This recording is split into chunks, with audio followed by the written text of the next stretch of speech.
chanteur. This is Diana Krall for Crooner Radio. Acteur. J'ai adoré, mais tout de suite, cette radio, quand j'ai découvert Crooner Radio. Humoriste. Crooner, c'est ma radio à moi. Ils viennent en amis nous parler de leur actualité et nous raconter leur passion musicale. Crooner and Friends. 8h15, 18h15 sur Crooner Radio. Cette semaine, Crooner Radio vous propose une spéciale James Bond avec les journalistes et auteurs Éric Giacometti et Frédéric Brun, au micro de Jean-Baptiste Tizet. La passion pour James Bond, Crooner Radio est-elle la radio de James Bond? Mais comment sera le prochain James Bond? Pour nous le dire avec nous cette semaine, deux amis. Deux journalistes et auteurs, l'un des auteurs de Largo Winch et co-auteur de la célèbre série Antoine Marcas chez Jean-Claude Lattès, Éric Giacometti. Bonjour Éric. Bonjour Jean-Baptiste. Et nous avons notre ami Frédéric Brun, auteur de livres sur les James Bond Cars et les James Bond Girls chez EPA Éditions.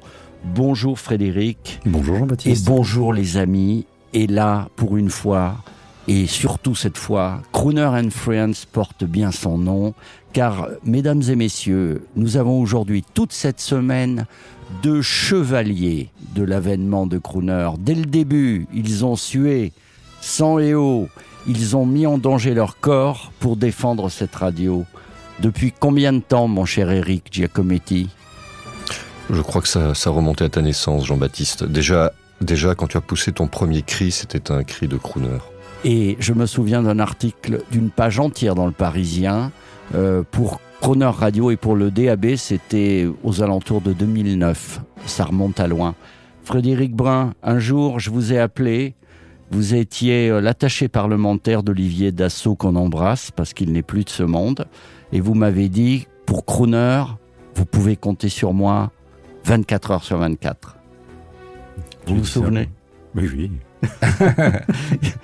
Alors, on va parler de James Bond toute cette semaine. Ils sont tout timides. Ce sont quand même deux playboys et voyous, mesdames et messieurs. Alors, est-ce que le nouveau James Bond, Frédéric Brun, sera finalement une femme et est-ce qu'elle aura des boys autour d'elle? Ce qu'il y a de bien avec James Bond, c'est que tout est toujours possible, surtout l'inverse et même le contraire. Donc pourquoi pas? En tout cas, le prochain James Bond sera James Bond. Que 007 soit un matricule qu'on se donne comme un mistigris d'un fonctionnaire à un autre, ça c'est possible. Mais alors je suis pas très sûr que James Bond sera une femme, mais qu'il y a une contradiction dans les termes. Après, il peut y avoir un super agent, une super agente, et puis comme ça a été fait dans tellement de fiction, comme c'est fait avec Star Wars, il peut y avoir ensuite X, préquel, séquel, extrapolation, personnage secondaire qui devient un personnage principal. Éric Giacometti, la firme Amazon, nouveau propriétaire de la série, va-t-elle défigurer ce super-héros? Non, parce que ce sont des gens qui sont quand même qui connaissent l'univers de Bond. Ils ont fait appel à deux producteurs. L'un, je crois que c'est le producteur des Spider-Man et l'autre d'Harry Potter, donc qui ont l'habitude des blockbusters. Et les Broccoli quand même, c'est l'héritière Broccoli et Michael Wilson avaient quand même coaché, avaient dit il y a un respect du droit à l'univers et du droit moral autour du personnage. Donc je pense pas. Ce qui est intéressant de savoir, c'est dans quel va être l'axe en fait de ce prochain Bond. Est-ce que ça va être dans la tendance Daniel Craig où c'est un Bond avec des tourments? Est-ce que ça va être dans une tendance retour aux sources avec un version Sean Connery ou côté un peu Brosnan? Ça va être intéressant parce que souvent les Bonds captent l'air du temps. C'est ça qui est intéressant. Alors en parlant de Sean Connery, en parlant des Broccoli, souvenez-vous, les débuts de la série, c'était Harry Saltzman et Albert Broccoli. Et là, je vous propose qu'on écoute le fils d'Harry Saltzman, que vous avez le plaisir de connaître, Éric Giacometti, Steven Saltzman, qui nous raconte un souvenir d'enfance. Pour les auditeurs de Crooner, les secrets de James Bond, racontés par Steven Saltzman, le fils d'Harry Saltzman, le producteur de James Bond. Bonjour, c'est Steven Saltzman sur Crooner, la radio définitivement préférée de James Bond. Une des histoires que mon père adorait raconter, c'est comment ils ont trouvé le premier James Bond girl. Le problème, c'est qu'ils n'ont eu pas. Et ils ont commencé à tourner le film. Ils ont eu Sean Connery et Joseph Wiseman. Le film s'appelle Dr. No. Le problème, c'est qu'ils n'ont pas eu une femme. Et ils ont su qu'il y a un monsieur John Derek, très connu, un producteur hollywoodien, qui est toujours entouré par le plus belle nana qui existe. Et quelqu'un de notre famille a appelé John et dit, écoute, elle s'appelle comment ton girlfriend aujourd'hui? Il dit, elle s'appelle Ursula, elle est suisse. Il dit, bon, est-ce qu'elle est disponible pour arriver à Jamaïque?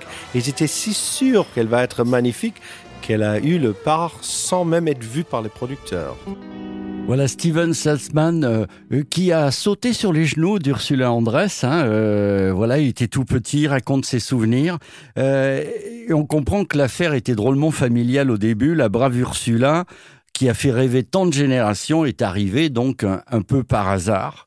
Et cela m'amène à vous demander quels sont vos James Bond préférés, vos périodes préférées, Frédéric Brun. Moi, je suis un enfant de la génération Roger Moore et indéniablement, je reste très très attaché à Roger Moore parce qu'il y a une forme de fantaisie, il y a une forme de détachement. C'est James Bond façon Pinder, c'est-à-dire que Roger Moore, c'est un amusement permanent, c'est un cartoon.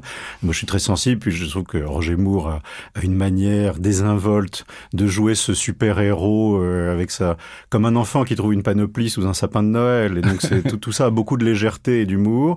Je n'ai jamais été insensible à Timothy Dalton, dont on a compris très très très longtemps après que Timothy Dalton est le premier acteur, parce que c'est un grand comédien, un grand tragédien, qui a incarné les tourments du personnage. Il l'a fait avec 10 ans d'avance, donc il a fait mieux que Daniel Craig avant Daniel Craig. Malheureusement, on n'est jamais un génie quand on est trop en avance ou trop en retard, donc il était à contre-temps d'une certaine manière, mais c'était pas inintéressant. Le deuxième film, malheureusement, souffrait d'un scénario emberlificoté, et donc même lui trouvait moyennement sa place, mais le premier était pas mal. Moi, je suis assez attaché à l'époque Roger Moore, en tout cas. Éric ? Alors là, non, je suis absolument pas d'accord, mais c'est normal, je suis plus âgé que Frédéric. Donc moi, c'est la période. Moi, mon premier Bond, je l'ai vu, j'étais tout petit, c'était un Sean Connery, c'était On ne vit que deux fois, et j'en avais pris plein les yeux. Et c'était le premier film que je voyais au cinéma. À l'époque, à la télévision, c'était plutôt des De Funès, des Bourvil, et tout d'un coup arrive James Bond, et waouh!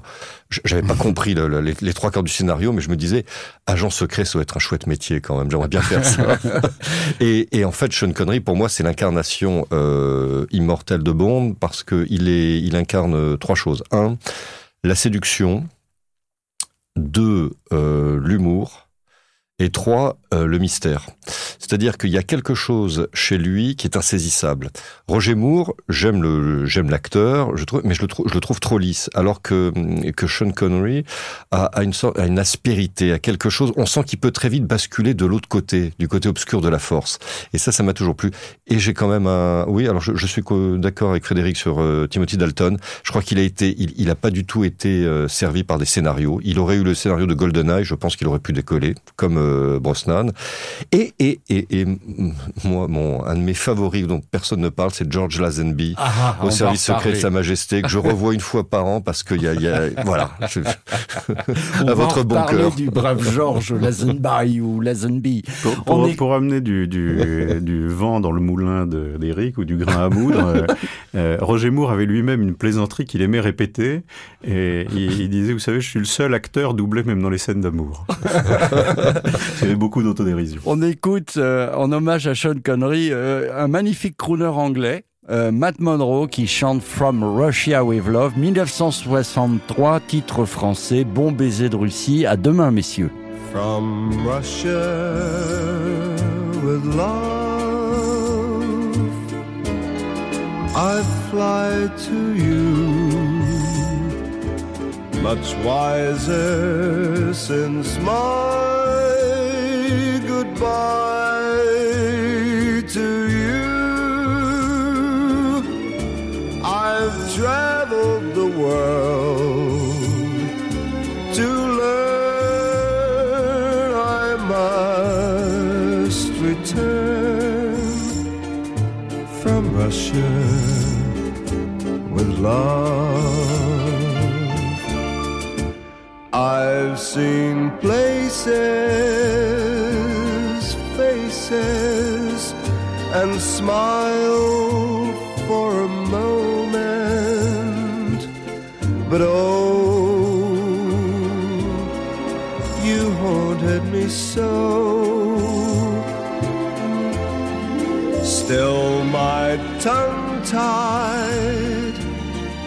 young pride would not let my love for you show. In case you'd say no.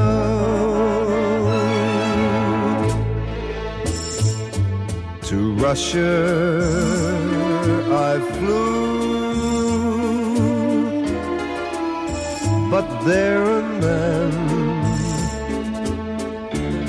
I suddenly knew you'd care again. My running around is through. I fly to you from Russia with love.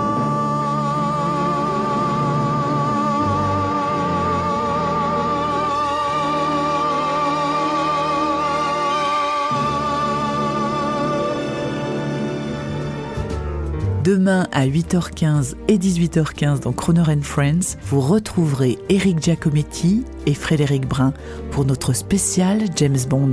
L'intégralité de cette émission est maintenant disponible en podcast sur cronerradio.fr.